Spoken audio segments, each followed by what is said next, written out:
All right, everybody, we are back for another House of Bricks live event, and I promise you, you will not be disappointed with today's guest. As you know, the House of Bricks is all about using life's experiences for you. It is the challenges and the resistance that creates the growth.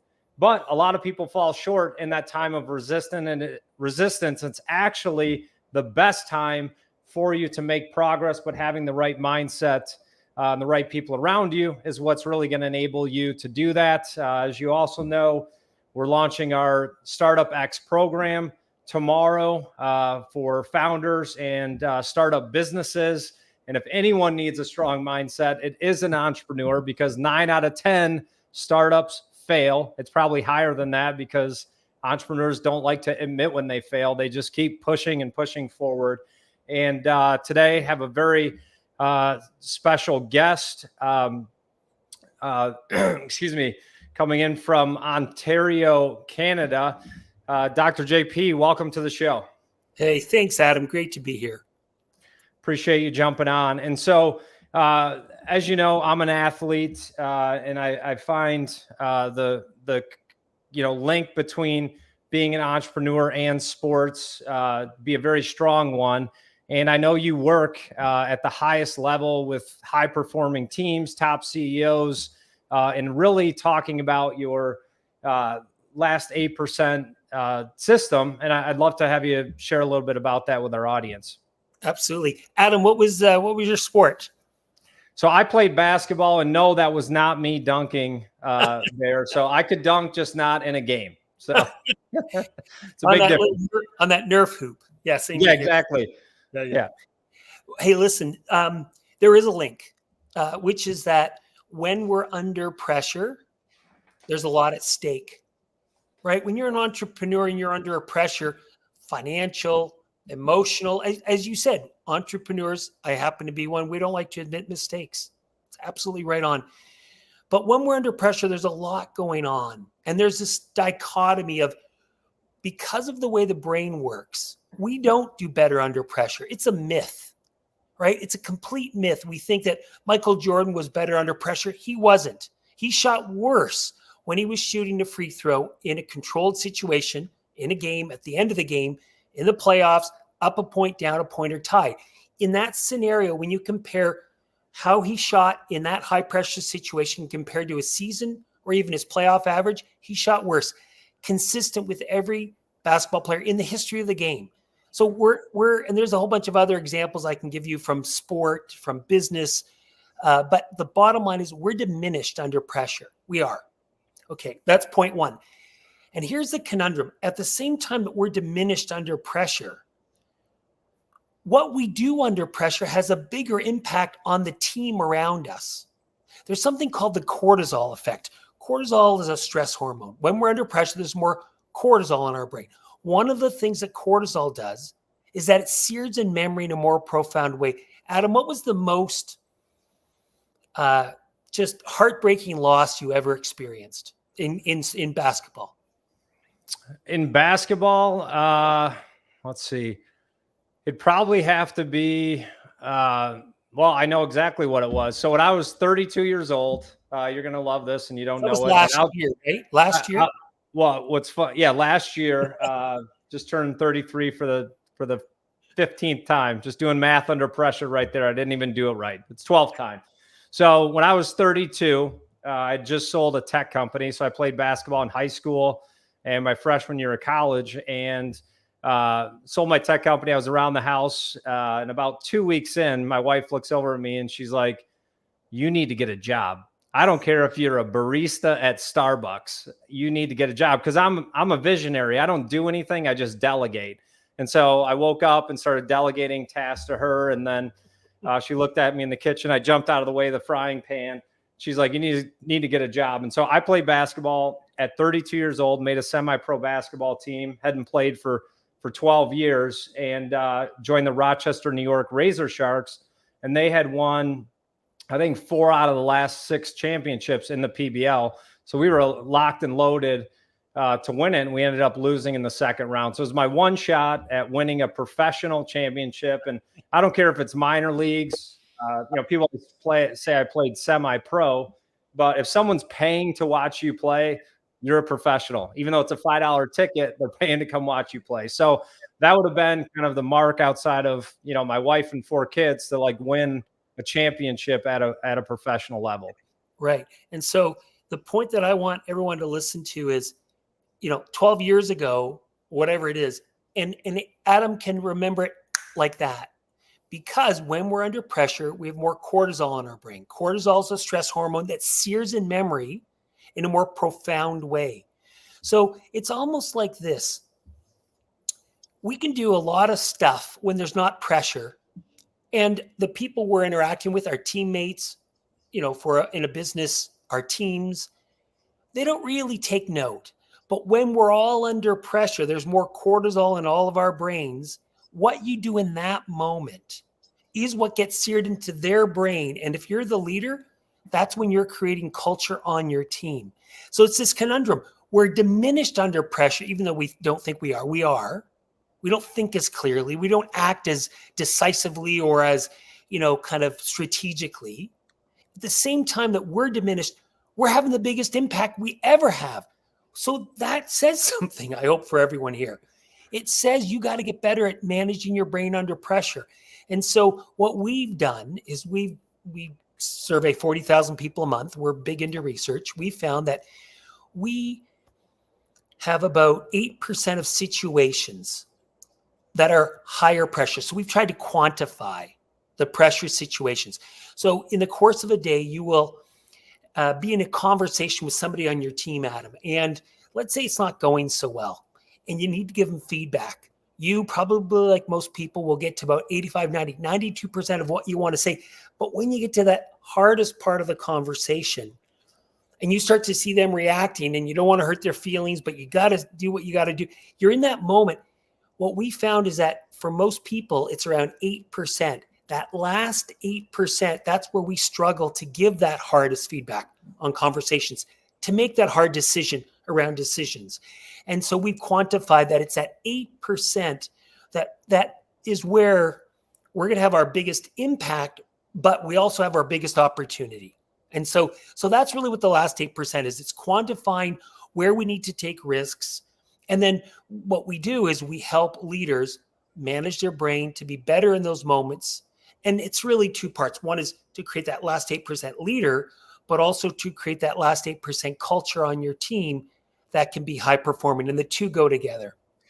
Yeah, and that's really good. And I'm into the data too, and did my homework prior to getting this time with you today. And I heard you talk about it's kind of really the biggest illusion is communication, right? Like there really isn't communication at all. And so, putting yourself as an entrepreneur or CEO that's out there, and high performers, by the way, are often very bad leaders because the expectations they put on themselves, how do you measure that out to the people you're leading? But if your culture isn't the way you want it today, typical high performer is, I just listened to this podcast. You call a meeting.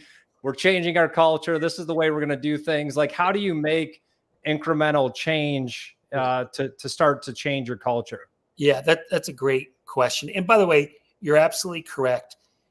Kind of individual athletes, even if they play on a team, don't generally make great coaches, great leaders. Michael Jordan's a great example, right? He's not a great leader. Never was when he played and after he played. And there's a whole bunch of reasons, including pressure they put on themselves, but also because they lack a lot of self-awareness.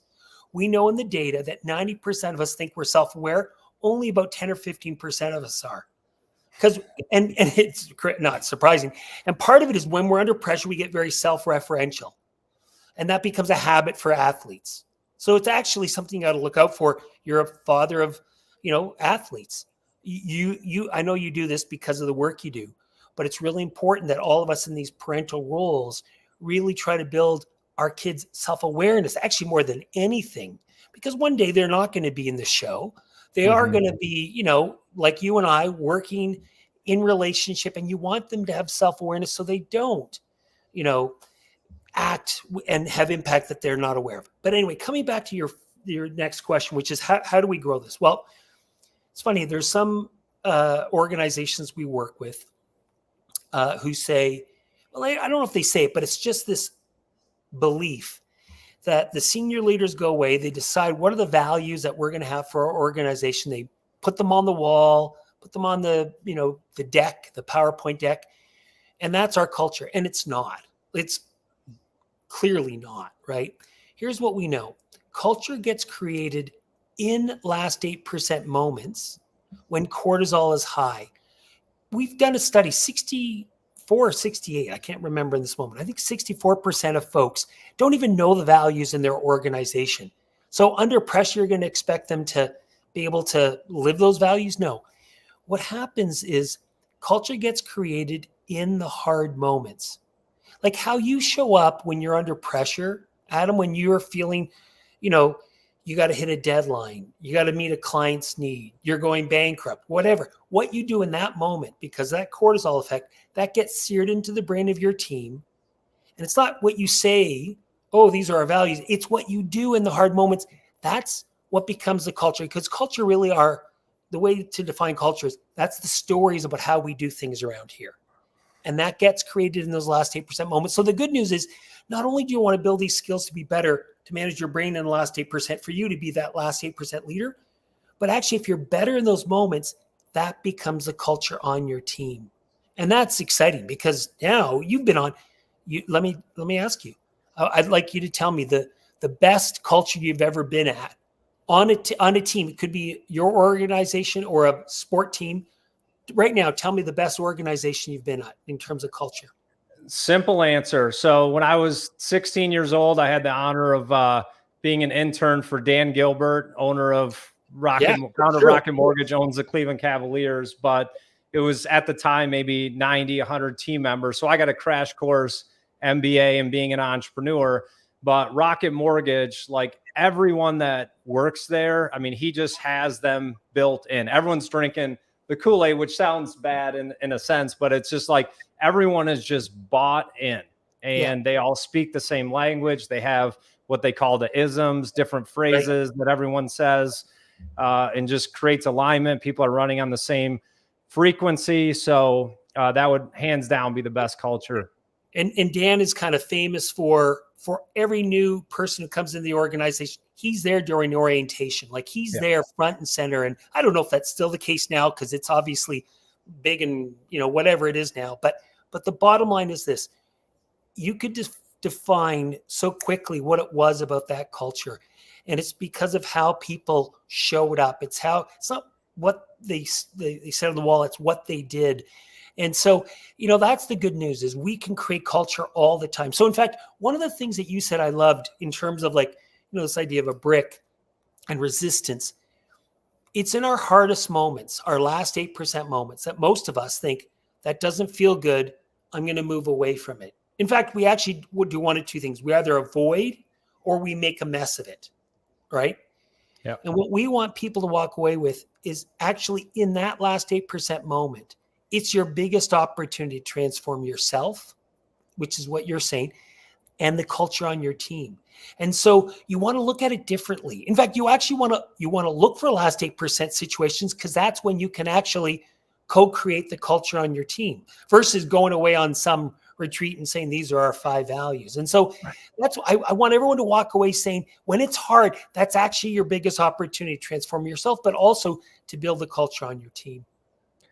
Yeah, and you've done a lot of work with high performers at the highest levels. Are there any common patterns or characteristics that you see in them? Because there are definitely people more talented and more athletic than Michael Jordan. It's hard to believe, but playing street ball, I've seen guys that can jump higher, more athletic, but there's just something different, that separates. There's probably thousands of guys that could be in the NBA that aren't.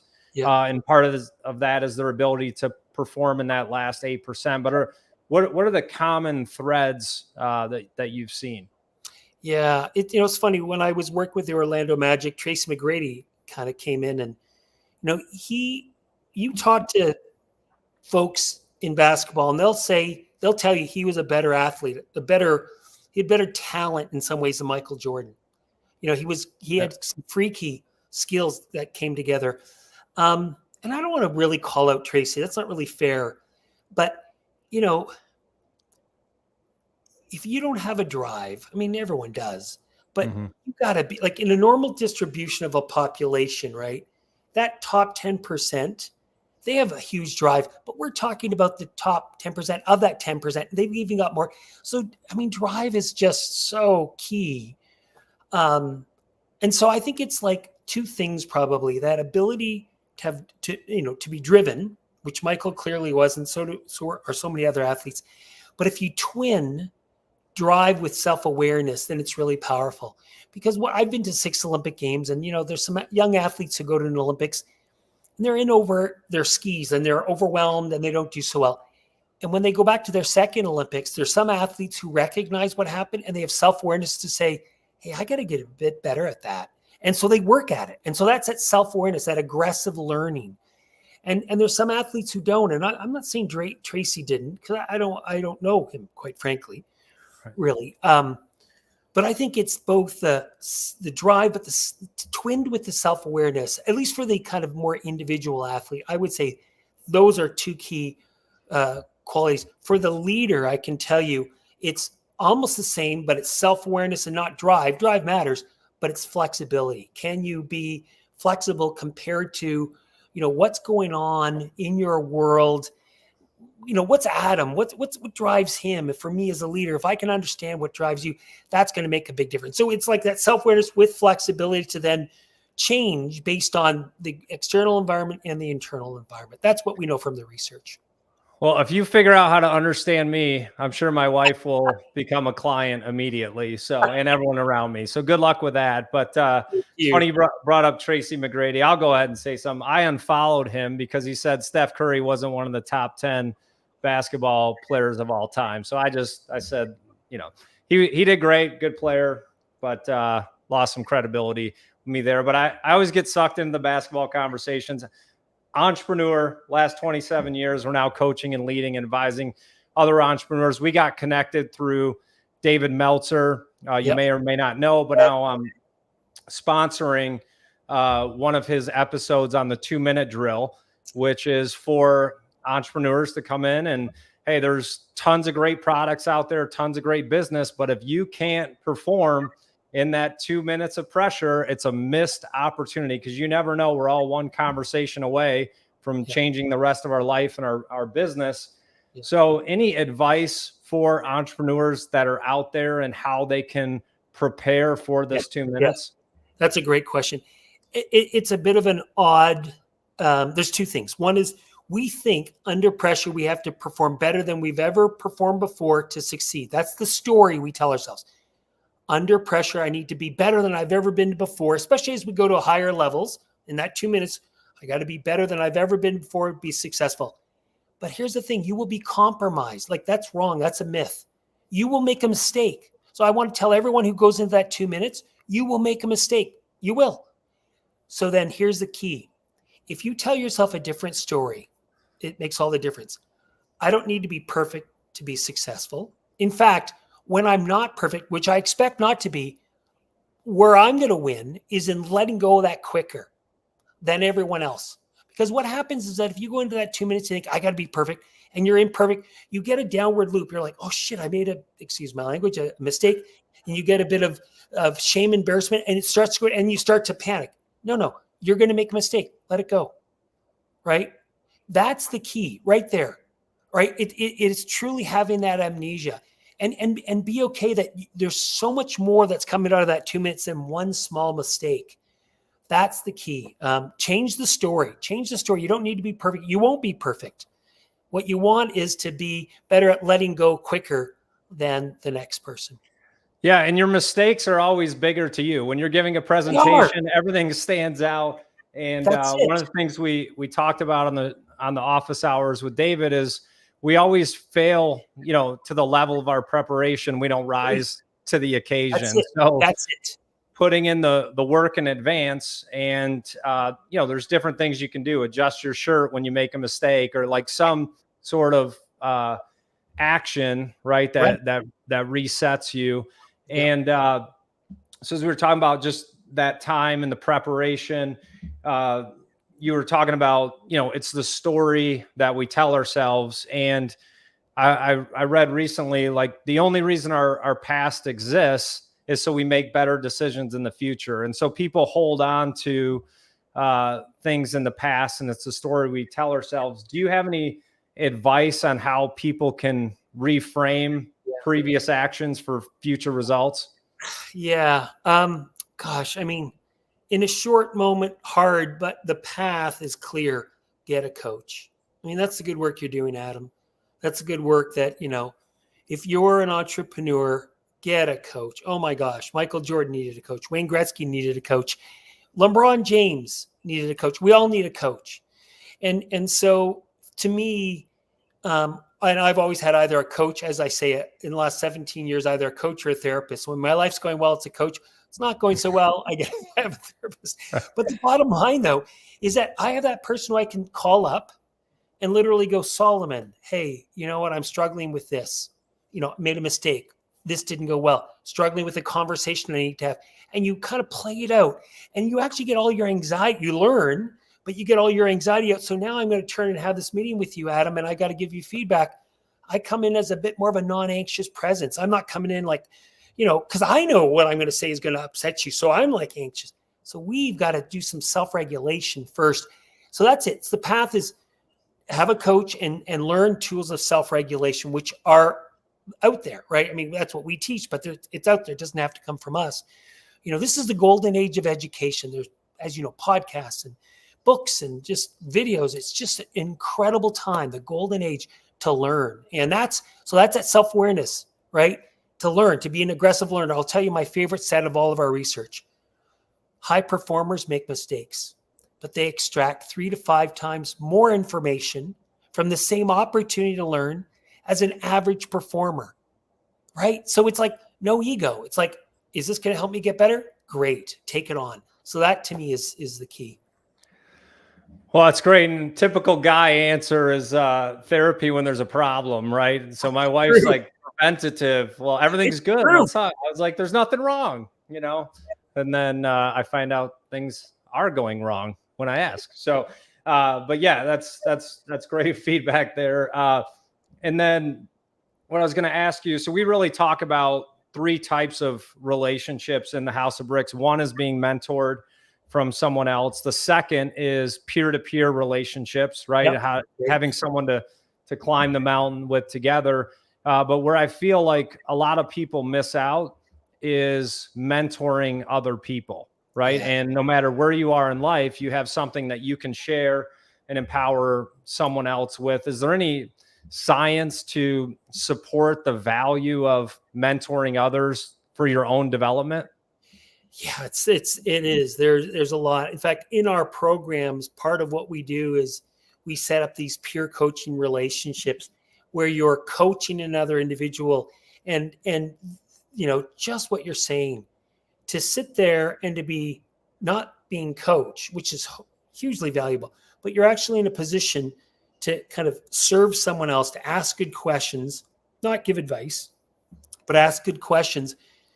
It's transformative. It's actually one of the best leadership development activities you can do, because what we know is that when there's a piece of content, let's say self-regulation or empathy, whatever it is, being an entrepreneur, like kind of whatever, if you hear it, great, you get so much from that. If you read it, you get so much. If you read and hear, you get a bit more. If you repeat it, there's all these things, right?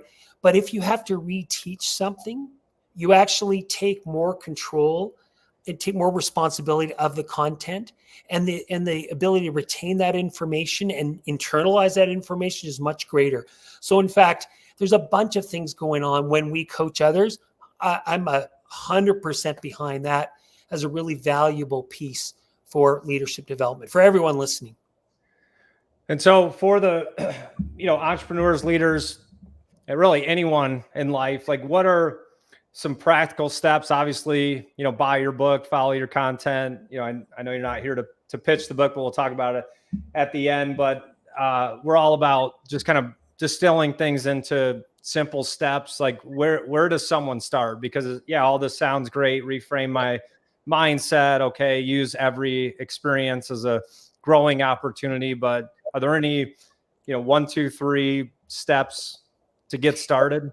Yeah, probably make it a habit. So during COVID, we took a morning routine that we've been using with athletes for 25 years, like that we kind of sold as a product, and we made it freely available because we just thought, let's serve. And it's in the form of a podcast, and it's a walking podcast, right? So it's a way to build habits. What we do, we wake up in the morning, we look at this. I grab my glasses on an off day, and I'm just like, and it spikes our cortisol. It's not a good thing. For the first 20 minutes, don't do that. Go, and it doesn't have to be mine, but I mean, the content of mine is all about what you're asking about.